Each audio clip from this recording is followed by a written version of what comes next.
తిరుమల శ్రీవారి వైకుంఠ ద్వార దర్శనం కోసం వచ్చి తొక్కిసలాట్లో గాయపడిన బాధితులకు తిరుమల శ్రీవారి వైకుంఠ దర్శనాన్ని ప్రత్యేకంగా చేయించారు. ఉత్సాహంగా ఉల్లాసంగా చదువు సాగాలి, గొప్ప గొప్ప ఉద్యోగాలు సాధించాలి.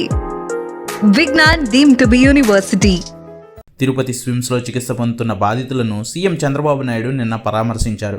క్షతగాత్రుల్లో తీవ్ర గాయాలు లేని వారికి ప్రత్యేక దర్శనం చేయించాలని సీఎం చంద్రబాబు నాయుడు ఆదేశించడంతో ఈరోజు వైకుంఠ ఏకాదశి రోజు 52 మందికి టీటీడీ అధికారులు ప్రత్యేక వైకుంఠ దర్శనం చేయించారు.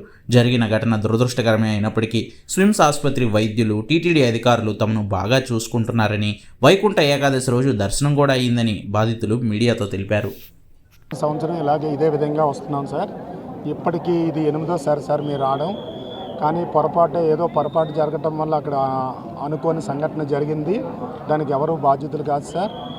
ఈ యొక్క సిచ్యువేషన్కి సీఎం గారు స్పందించి మాకు ఎలాంటి ఏర్పాట్లు కావాలో అన్నీ కూడా చక్కగా చేసి అడుగున మాకు ఎలాంటి ఆటంకం లేకుండా పిన్ టు పీను మాకు మూమెంట్ చేస్తూ చాలా చక్కని దర్శన భాగ్యాన్ని కల్పించారు సార్.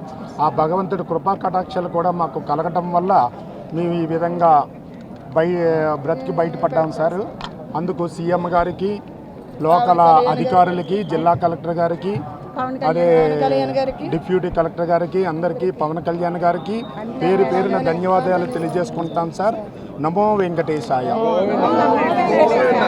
10 సంవత్సరాల నుంచి దర్శనానికి వస్తున్నాం సార్, కానీ ఎప్పుడు ఇలా జరగలేదు. ఇలా జరిగింది. అయినా బయటపడ్డామంతే స్వామి దయ ఉంది. మేము అసలు బయటకు పడతామని అనుకోలేదు. తండ్రి మా అందరం ఉండబట్టి ఇలా అయింది. అందరూ మమ్మల్ని చాలా జాగ్రత్తగా చూసుకున్నారు. దర్శనాలకి అన్నింటికి గేట్లకి ఇబ్బంది ఆ జరిగిన దగ్గర నుంచి మమ్మల్ని ఇలా వదలలేదు. అలా అందరూ సిబ్బంది మొత్తం అందరూ దేవుళ్ళ మమ్మల్ని అందరినీ కాపాడారు. అందరికీ ధన్యవాదాలు. కంటికి రెప్పలా చూసుకున్నారు అందరూ. అందరికీ ఇదే నా